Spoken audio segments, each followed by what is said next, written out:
حضرت مغیرہ بن شعبہ رضی اللہ تعالی عنہ نبی اکرم صلی اللہ علیہ وآلہ وسلم کا یہ فرمان نقل کرتے ہیں، بے شک اللہ تعالیٰ نے ماؤں کی نافرمانی، بیٹیوں کو زندہ گاڑنے، دوسروں کا حق ادا نہ کرنے اور ان کا حق مارنے کو تمہارے لیے حرام قرار دیا ہے، اور اس نے 3 چیزوں کو تمہارے لیے ناپسندیدہ قرار دیا ہے: فضول بحث کرنا، بکثرت غیر ضروری سوال کرنا یا ضرورت کے بغیر مانگنا اور مال کو ضائع کرنا۔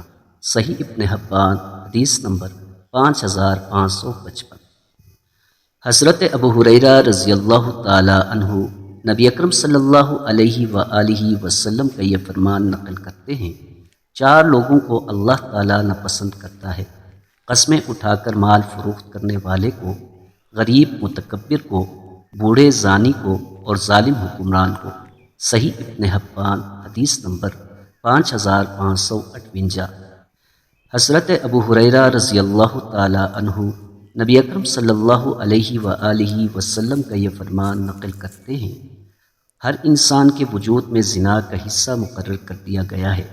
آنکھ کا زنا دیکھنا ہے، کان کا زنا سننا ہے، ہاتھ کا زنا پکڑنا ہے، پاؤں کا زنا چل کر جانا ہے، زبان کا زنا کلام کرنا ہے، اور دل کسی چیز کی خواہش کرتا ہے اور شرمگاہ اس کی تصدیق یا تکذیب کرتی ہے۔